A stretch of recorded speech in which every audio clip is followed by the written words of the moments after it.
I sat in my car outside the house, staring at the porch light that flickered every few seconds, as if it, too, was trying to decide whether it wanted to stay or leave. It was late. Too late for a man to be coming home after a work trip, but not late enough for a father to be away from his daughter. I should have been inside already, but something felt off. A strange tightness in my chest, like my body knew something my mind hadn't caught up to yet. I stepped out of the car, feeling the cold seep into my skin. The air was thick, unmoving the way it gets before a storm. I climbed the steps, unlocked the door, and pushed it open. The house was dark, silent. Something was wrong. The TV wasn't on. Usually, Lily would fall asleep on the couch with one of her cartoons still playing. The kitchen light wasn't on either. Emily always left it on in case Lily woke up in the middle of the night. There were no dishes in the sink, no leftover dinner waiting on the counter. The air smelled stale, like no one had been home for hours. I called out, "Lily!" Silence. A spike of panic shot through me as I rushed upstairs to her room. The door was open, her bed empty. My stomach dropped so fast I thought I might throw up. I turned, heart pounding, moving through the house like a man possessed. Checked the bathroom. Empty. The guest room. Empty. My bedroom. And that's when I saw it. Emily's closet was half open, and something was missing. A lot of things, actually. Her favorite jacket. A pair of heels she never wore unless she was going somewhere. The black dress I once told her she looked stunning in, now gone. I grabbed my phone and called her. Straight to voicemail. Called again. Same thing. Then a noise. Not from inside the house, but from my phone. A second call coming in. An unknown number. I answered, already on the edge of losing my mind. "Hello." The voice on the other end didn't belong to my wife. It was a woman, her tone clipped, professional. "Is this Mr. Carter?" "Yes. I'm calling from St. Joseph's Hospital. Your daughter, Lily Carter, was admitted earlier tonight. You were listed as her emergency contact." The words didn't make sense at first. Admitted? Emergency contact? Hospital? I couldn't speak. Couldn't breathe. "Sir?" The voice pressed. I forced my mouth to work. "What happened? Is she—" I couldn't finish the sentence. "She was brought in by a neighbor. She was found alone in your home. Unconscious. We need you to come as soon as possible." Unconscious. Found alone. And just like that, everything clicked into place. Emily wasn't here. She had left. With her phone off. With her closet half empty. While our daughter lay dying in a hospital bed. I didn't even remember running back to my car. Didn't remember peeling out of the driveway so fast my tires screamed against the pavement. My hands were shaking. My mind racing through every possibility. Every worst-case scenario. I tried calling Emily again. Voicemail. Again. I didn't know where she was.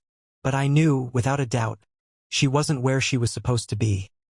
The drive to the hospital was a blur of red lights and reckless speed. My brain was a battlefield.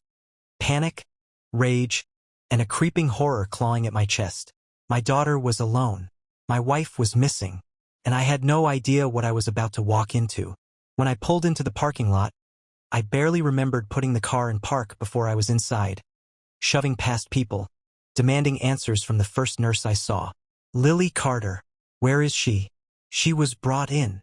The woman behind the desk barely had time to react before a doctor appeared from the hallway. Late 40s, graying beard, tired eyes. "You're Lily's father?" "Yes. Where is she?" "What happened?" The doctor exhaled through his nose, motioning for me to follow. "She's stable, but we were concerned when she was brought in. She was severely dehydrated, her blood sugar was dangerously low, and she had a high fever. It looks like she'd been sick for a while." My stomach turned violently. "Sick for a while? She's been throwing up?" I asked, my voice barely above a whisper. "And likely too weak to eat or drink much. She was found unconscious, but we got her on fluids quickly. She's sleeping now." I rubbed a hand down my face. This wasn't real. This wasn't happening. "But she'll be okay?" I forced out. "With rest and care, yes." Relief hit me so hard I almost collapsed. But it lasted only a second before rage took its place. "Where's my wife?" I asked, eyes dark and sharp. The doctor hesitated. "I don't know, sir. The woman who found your daughter, Your neighbor said she was alone when she got there. The house was locked. No sign of an adult. I clenched my fists, my vision going red at the edges. Emily left her alone. Sick. Dying. I turned and stormed toward Lily's room before I did something reckless. My head a mess of thoughts. Emily had always been selfish, but this was something else. Something unforgivable. When I stepped inside, I saw her. My little girl. 2 small in that hospital bed, and 4 in her arm. Her tiny fingers curled against the blanket. I felt my chest cave in. I sat beside her, taking her hand in mine. Warm, too warm. She shifted slightly but didn't wake up. I swallowed the lump in my throat, pressing a kiss to her forehead. I'm here, baby, I whispered. Daddy's here. I didn't know how long I sat there, running a hand through her hair, watching the slow rise and fall of her breathing. But at some point, my phone vibrated in my pocket. I pulled it out, and my heart nearly exploded out of my chest when I saw the name. Emily. I stared at it for a second, then stood up, gripping the phone so hard my knuckles ached. I stepped out into the hallway, my pulse like a war drum. And then I answered. Before I could say a word, her voice came through, casual. Too casual. Hey babe, she said, almost lazily. What's up? Took me a full 5 seconds to process what I had just heard. What's up? What the hell? I breathed out, slow and controlled, but my hands were shaking. Where the hell are you? Pause. Then an airy little laugh. Relax. I'm out with Sarah. We're having a girls' night. Why? My entire body locked up. She was lying. I knew she was lying. Her voice had that fake sweetness, the one she used when she was trying to keep me from asking questions. I felt something inside me snap. You left Lily alone. Silence. Not the confused kind. Not the oh my god. What happened? Kind. Just silence. And then the worst response imaginable. What do you mean? My breathing turned ragged, my grip on the phone tightening. I mean she was found unconscious, alone in the house, and is now in a hospital bed with an 4 in her arm. That's what I mean. Another pause. Then the sound of her exhaling. Annoyed. God, seriously? I was only gone for a little while. Gone. For a little while. Something inside me twisted so violently I almost lost my balance.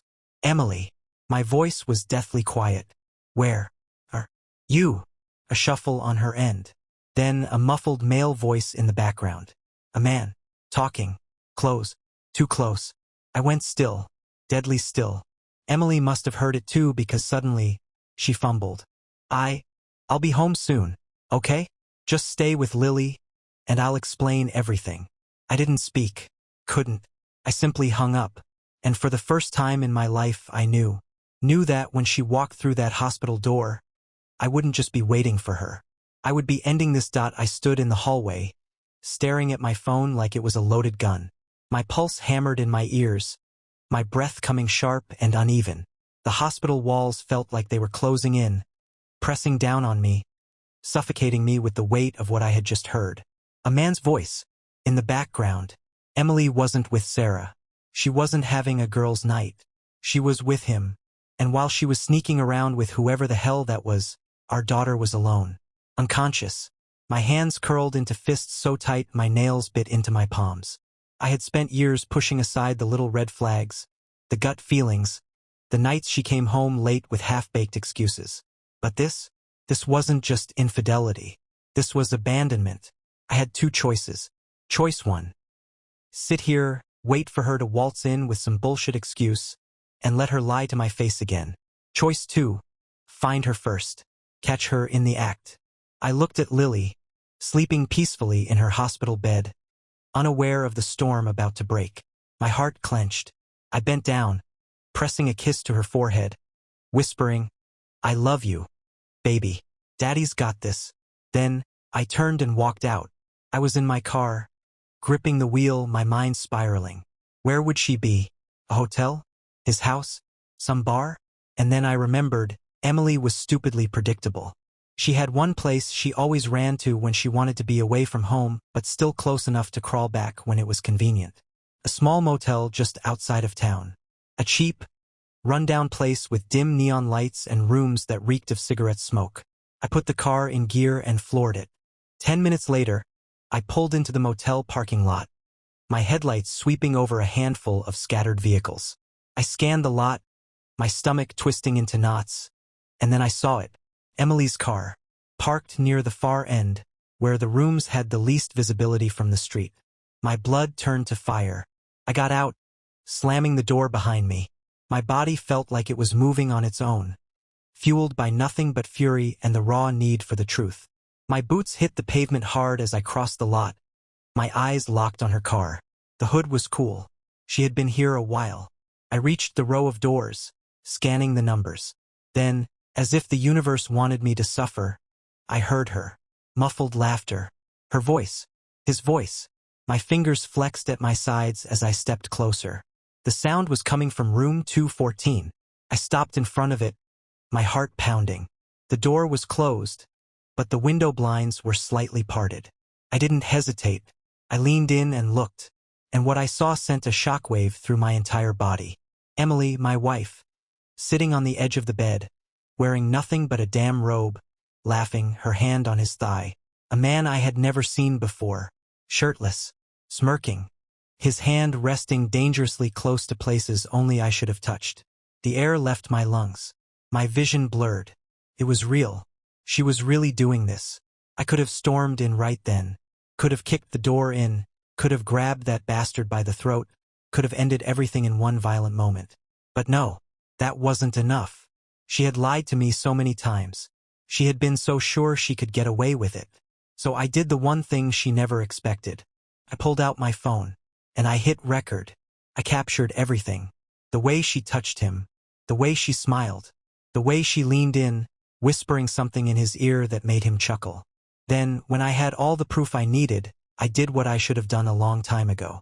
I walked up to the door and knocked. The room went silent. Then movement, a shuffle, and then Emily's voice hesitant. Who is it? I didn't answer. I just knocked again. Louder. A pause. Then, footsteps. The lock clicked. The handle turned. And then the door opened, and there she was. Her face dropped the second she saw me. The blood drained from her skin, her mouth opening and closing like a fish gasping for air. Esther here. No words, no expression, just cold, merciless silence. Behind her, the man shifted, frowning. Who's that, babe? Babe. I tilted my head slightly. Yeah, Emily. My voice was eerily calm. Tell him who I am. She swallowed, her entire body rigid. I took a slow step forward, forcing her back into the room. She looked like she wanted to slam the door in my face, but she was frozen, trapped. I let the silence stretch, savoring the way she squirmed under my gaze. Then, finally, I pulled out my phone, turned the screen toward her, and pressed play. Her own laughter filled the room, her hands on him. The way she leaned in, eyes filled with something I hadn't seen in years, desire. Her face crumbled. The man behind her swore, standing up. What the? But I wasn't looking at him. I was looking at her. And then I said, voice like a blade, Lily is in the hospital. Because of you. Emily flinched. What? She was alone. Sick. Dying. My voice never wavered. While you were here. Her lips parted, but no words came out. She knew. She knew there was no coming back from this. I let the truth sink in, let the weight of her actions crush her. Then, I put my phone back in my pocket and walked away, because this wasn't her story anymore. It was mine. I didn't look back. I heard her gasp, heard her stumbling over her words, scrambling for an excuse, a lie, anything that could undo what had just happened. But there was nothing. No words, no tears, no desperate plea could change the truth. Emily had chosen this. I reached my car, my mind a tangled mess of fury and heartbreak, but I couldn't afford to let it take me under. Not yet. Not while Lily was still in that hospital bed. I climbed in, started the engine, and peeled out of the parking lot, leaving Emily and whatever pathetic explanation she was cooking up behind me. She'd come home eventually, when she realized the walls were closing in. But I wouldn't be there waiting with open arms. Not this time. By the time I got back to the hospital, The weight of everything was pressing down on me like an avalanche. I walked back into Lily's room, and for a moment, just a moment, I let myself break. I sat beside her, took her tiny hand in mine, and let my forehead rest against the edge of the bed. My baby girl, my whole world, she could have died. And for what? For Emily to screw around with some guy in a cheap motel? My grip on Lily's hand tightened, a slow, burning rage settling into my bones. This wasn't just betrayal. This wasn't just infidelity. This was neglect. This was cruelty. This was a line she could never cross back over. And I was going to make damn sure she paid for it. Emily showed up 2 hours later. I heard her before I saw her. The rushed footsteps, the heavy breathing, the nervous energy that practically radiated off her. She was still wearing that robe from the motel, barely covering the fact that she had nothing on underneath. The sight of her made my stomach churn. She stopped in the doorway, eyes scanning the room until they landed on Lily. I watched her pretend to feel something. Watched her fake that moment of motherly concern like she hadn't left our child to die alone. Then her gaze met mine, and I saw it, the flicker of fear, the realization that she had lost control. She opened her mouth, but I held up a hand. Don't. My voice was sharp, cold, final. You don't get to speak first. She swallowed, stepping inside cautiously. I didn't know, she whispered, voice shaking. I didn't know she was that sick. I thought she'd be fine until I got back. I let out a slow, bitter laugh. Fine? My jaw tightened. Emily, she was unconscious. She was alone. And where were you? She winced. I just needed a break. A break. A goddamn break. I shot up from my chair, towering over her. You needed a break? My voice was barely above a whisper, but it was more dangerous than a shout. You needed a break from being a mother? From being a decent human being? Her lip trembled. She was about to cry. Too bad. I took a slow step forward. You turned off your phone, ignored my calls, left our sick daughter to fend for herself while you... I gestured at her with disgust. While you threw on some cheap robe and crawled into bed with him. She flinched like I had struck her. Good. She opened her mouth, then closed it again. She had nothing.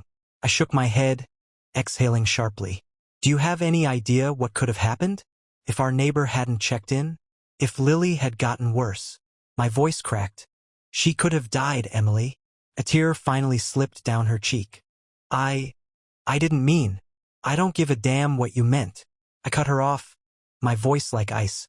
I care about what you did. And what you did was abandon your own daughter. Silence stretched between us, heavy, suffocating. And then I said the words that sealed everything. I'm done.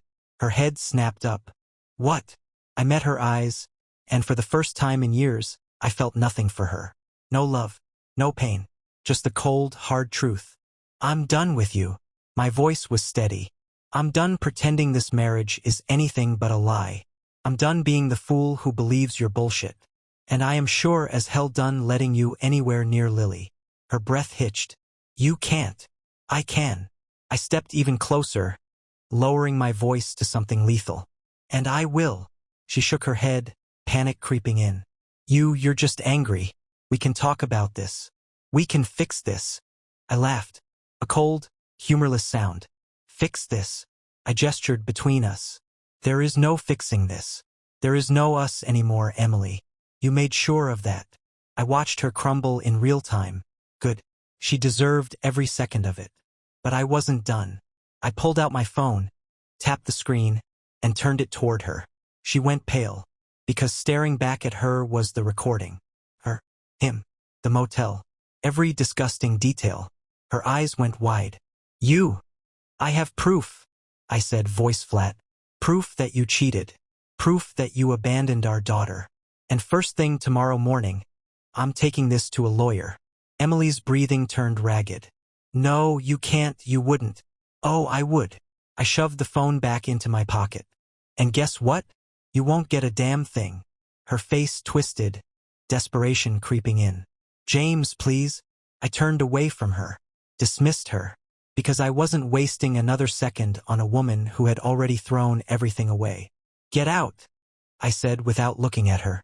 James, get out. Silence. Then, after a long, shaking breath, she turned and walked away. And for the first time in years, I felt free. Emily left. She didn't scream. She didn't throw a tantrum. She didn't even try to argue. Because she knew.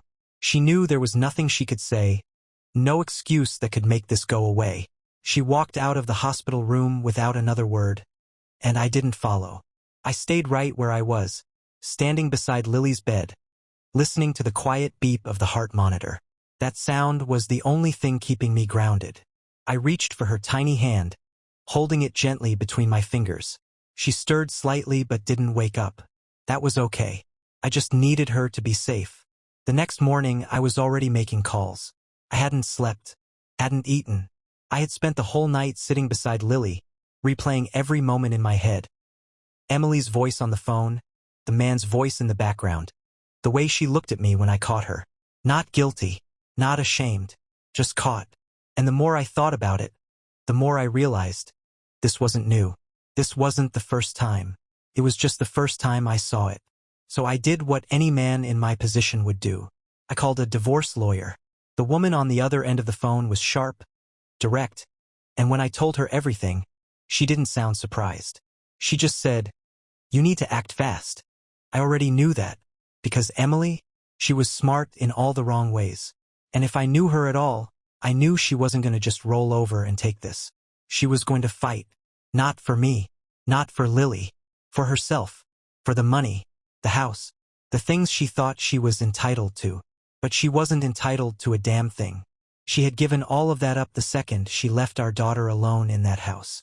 The second she chose him over us. By the time Lily woke up, I had already set everything in motion.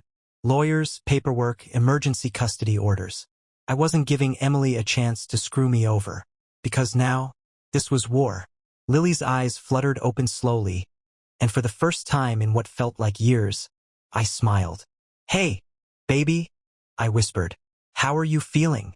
She blinked up at me, still groggy, but when she tried to talk, her voice was barely a whisper. "Mommy," I swallowed hard, pushing down the wave of emotion that threatened to crush me. I ran a hand through her hair, keeping my voice steady. "Mommy's not here, sweetheart." Lily frowned, confused. She said she'd be right back. Right back. I felt something inside me shatter. She had promised her, told our little girl that she'd be right back, and then she had gone to a motel instead. I took a slow breath, forcing myself to stay calm. "I know, baby," I said softly, "but Daddy's here, and I'm not going anywhere." She let out a tiny sigh and squeezed my fingers before closing her eyes again. I sat there for a long time watching her, my chest tight. Then my phone vibrated. I pulled it out and looked at the screen. Emily. I stared at the name for a long time, then hit decline. Because whatever she had to say, I didn't need to hear it. Emily didn't stop calling. I ignored the first few, but she was relentless. By noon, my phone had lit up with her name 16 times. Then came the messages. First, it was fake concern. "Emily, James, please just talk to me. How is Lily? I need to see her."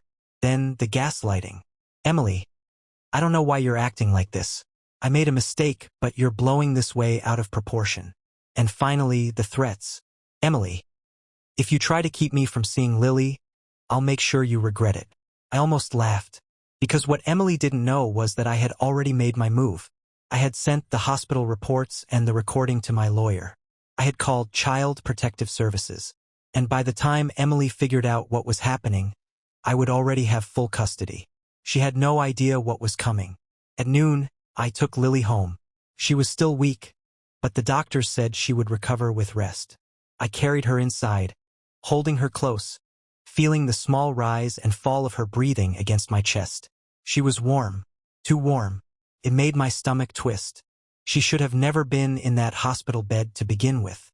I laid her down gently on the couch, tucking a blanket around her.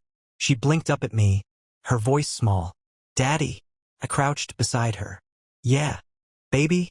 She hesitated, then whispered, "Did Mommy come home yet?" I swallowed, forcing a gentle smile. "Not yet, sweetheart." She looked down, her little fingers gripping the blanket. Did I do something bad? My heart broke. I pulled her into my arms, pressing a kiss to her forehead. "No, baby. You did nothing wrong." She sniffled. "Then why did Mommy leave?" I clenched my jaw, fighting against the rage that burned inside me. Lily was too young to understand. I wouldn't let her grow up thinking this was her fault. So I told her the only truth that mattered. "Sometimes," I said softly, "grown-ups make bad choices. And when they do, it's not because of anything their kids did. It's because of them." She stared at me, processing my words. Then, after a long moment, she nodded. And that was enough. For now. At 2:34 p.m., Emily showed up. I saw her car pull into the driveway through the window. My body tensed, but I stayed calm. This wasn't just a fight. This was the endgame. She climbed out, wearing fresh clothes, sunglasses covering her face like they could somehow hide her shame. But I wasn't fooled. I knew who she really was now, and she was about to find out exactly who I had become. She walked up to the door, hesitated, then knocked. I let her knock again before I opened it. The second she saw me, her face twisted into fake relief. "Oh my God, James. I've been trying to call you." I didn't let her finish. "You need to leave." She blinked. "What?" I stepped outside, closing the door behind me. "You're not coming in." Her face darkened. "James, don't do this." I folded my arms, my voice calm, steady, unshakable. "You left our daughter alone while she was sick. You turned off your phone. You spent the night with another man. And now you think you can just walk back in." She opened her mouth, then closed it. I watched her scramble for an excuse. She landed on denial. I wasn't with anyone," she lied, eyes wide. "I was just." I pulled out my phone and pressed play. The video of her in the motel filled the space between us. Her body stiffened. I watched as her face drained of all color. Her lies couldn't save her now. I tucked my phone away, stepping closer. "You're not taking Lily. You're not stepping foot in this house again.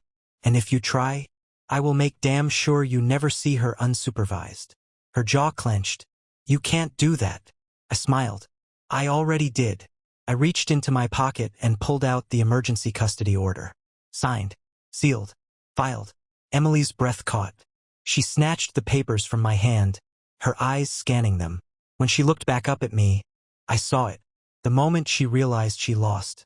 Her lips parted, but for the first time in her life, she had nothing to say. I took a slow breath, letting the moment sink in. Then, I stepped back inside, staring her down with finality. "Goodbye, Emily," and I closed the door. The second the door shut, I locked it.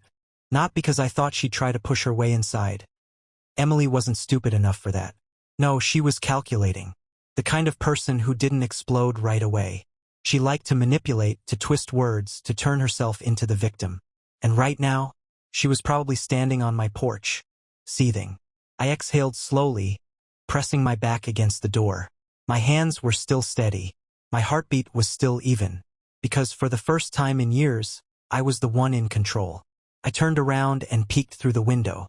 Emily was still there, gripping the custody papers so tight her hands were shaking. She stared at the door like she could burn a hole through it just by willing it. Then, right on cue, she switched tactics. She smoothed her hair, wiped at her eyes, the performance beginning before she even turned around. Then, she pulled out her phone and dialed. I didn't need to guess who she was calling. 2 minutes later, my phone buzzed in my pocket. "Emily." I let it ring. Then came the voicemail notification. I didn't bother listening. Instead, I walked over to the couch, where Lily was still curled up under her blanket. She stirred slightly, peeking up at me with tired eyes. "Daddy." I knelt beside her, brushing her hair back gently. "Yeah, baby?" She yawned, blinking slowly. "Who was at the door?" I smiled softly. "Just someone who doesn't live here anymore." She stared at me for a moment, then nodded like she understood. Maybe she did. Maybe she had always known something was wrong between us. Kids notice more than we think. I kissed the top of her head, my grip on her tiny hand tightening. This was it. This was the beginning of something new, and I would never let anyone, especially Emily, threaten it again. Emily didn't leave right away. I heard her pacing outside, probably waiting for me to change my mind, to give in like I always did. But that was the old me. After 10 minutes, her car finally peeled out of the driveway. I watched through the blinds as she sped down the street, probably off to find a lawyer of her own. Let her. There was no case for her to win. I had evidence, hospital reports, video proof, a solid case of neglect and abandonment.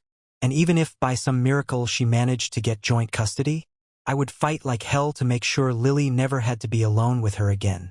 That night, after Lily fell asleep, I poured myself a drink. Not to drown the pain, because for the first time in a long time I wasn't drowning. I was free. I sat in the quiet, staring at my phone, scrolling through Emily's desperate texts. Then, finally, I typed out a response. Me. The next time you see Lily, it will be in a courtroom. Do not call me again. Then I blocked her number. And for the first time in 8 years, I slept peacefully. The first morning without Emily felt lighter than I expected. No tension in the air. No fake smiles. No walking on eggshells, waiting for the next lie to drop from her mouth. Just the quiet hum of the coffee machine and the soft sound of Lily's breathing as she slept on the couch. I stood in the kitchen, staring at my phone, waiting for something. A message, a voicemail, a move. Emily wouldn't stay quiet for long. She never did. And right on cue, my email pinged. Not from Emily, from her lawyer. I took a slow breath before opening it. Mrs. Carter is requesting immediate visitation with her daughter. We urge you to discuss a reasonable arrangement before this escalates to a legal dispute. I snorted. Escalates? It was already a war. I replied with a single sentence. Mrs. Carter abandoned her daughter while she was unconscious. There will be no visitation until the court decides. And I hit send. Emily wanted to play hardball. She had no idea what she was up against. Lily woke up a little later, rubbing her eyes. Her fever had gone down, but she was still weak. I made her breakfast, sat beside her on the couch, and put on her favorite cartoon. For the first time in a long time, she smiled. Not the small, hesitant smiles she gave when Emily and I were fighting. Not the forced, quiet ones when she was trying to pretend everything was okay. A real, easy smile. And it hit me like a brick to the chest. She was happier. Even after everything, even with what had happened. She felt safe. And it made me hate Emily even more. Because how blind do you have to be to throw this away? To walk away from this child for a cheap thrill? I reached out and ran my fingers through her hair, my throat tightening. I love you, baby.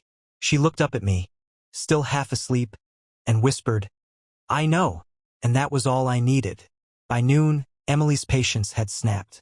She wasn't asking anymore. She was demanding. Her texts, her emails, even a missed call from an unknown number. Probably her lawyer. I didn't answer. Instead, I forwarded everything to my lawyer and sat back. I was done reacting. Now, I was waiting, because soon we'd be standing in front of a judge. And when that day came, I would make sure Emily got exactly what she deserved. The storm hit 3 days later. Emily must have realized that I wasn't backing down, that I wasn't scared anymore, that for the first time in our entire marriage, I wasn't falling for her games. So she did what desperate people do. She tried to flip the script. I was at home, sitting with Lily while she colored. When the knock came, it wasn't a normal knock. Not the impatient let me in knock Emily would have used. This one was measured, firm. I already knew. I stood, exhaled slowly, and opened the door. 2 police officers stood on my porch. My stomach tightened, but my face stayed calm. I was ready for this. One of them, a woman, gave me a neutral look. Mr. Carter? Yes. We received a call regarding concerns about the welfare of your daughter. There it was. Emily had called CPS on me. I let the words settle before responding. Of course, I said smoothly. Come in. I stepped aside, motioning them in like I had all the time in the world. Because I did. Because I had nothing to hide. Lily sat on the floor with her crayons, perfectly fine, perfectly healthy. Her little face scrunching up in confusion at the sight of the officers. Daddy? She asked softly. I crouched beside her, brushing her hair back. It's okay, baby, I whispered. These nice people just want to make sure you're safe. She blinked, then went back to coloring. The officers exchanged a glance. Good. Let them see. Let them see what a real parent looks like. They did their check. Asked their questions. Took notes. Then, finally, the woman officer nodded. Everything seems fine here. I smiled politely. Of course it does. But I wasn't done. I walked over to the counter, grabbed a folder, and handed it to them. Before you go, I said, keeping my voice even, you might want to look at this. They opened it. Inside were copies of the hospital records. The medical reports showing that Lily had been brought in alone and unconscious. The male officer's face hardened. What is this? I folded my arms. Proof that my ex-wife, who I assume made that call, neglected our daughter and abandoned her while she was sick. Silence. The officers flipped through the papers, their expressions darkening. Then the woman let out a slow breath. We'll be making a note of this. I nodded once. I appreciate it. They left without another word. And Emily? She had just made her biggest mistake yet. Emily's plan had backfired spectacularly. Instead of making me look like a bad father, she had just handed me more ammunition. Calling CPS was supposed to scare me, supposed to make me cave. But all she had done was prove, to the police, to CPS, to the courts, that she was desperate. And desperate people make mistakes. The next morning, my lawyer called. She messed up, he said, his voice sharp with satisfaction. The CPS report is in our favor. The police report backs up your case. The hospital records are undeniable. She's finished. I exhaled slowly, closing my eyes. I had been waiting to hear those words. For years. The court date came fast. Emily walked in like she thought she still had control. High heels, hair curled, wearing white like she was some innocent victim. But the second the evidence was laid out, the medical reports, the video, the police report from CPS's visit, I watched her face fall apart. She tried to argue, tried to cry, tried to blame me, but there was no talking her way out of this. And when the judge granted me full custody and ruled that she could only see Lily in a supervised setting, she finally realized she had lost. When it was over, I walked out of the courthouse, Lily's small hand tucked into mine. She didn't understand the weight of what had just happened. But I did. No more lies. No more betrayal. No more walking into a house that felt like a battlefield. It was just me and my daughter. Safe. Whole. Free. I looked down at Lily, smiling softly. You hungry, baby? She grinned up at me. Pancakes. I chuckled. Pancakes it is. And with that we walked away. Without Emily. Without the past weighing us down. Without ever looking back.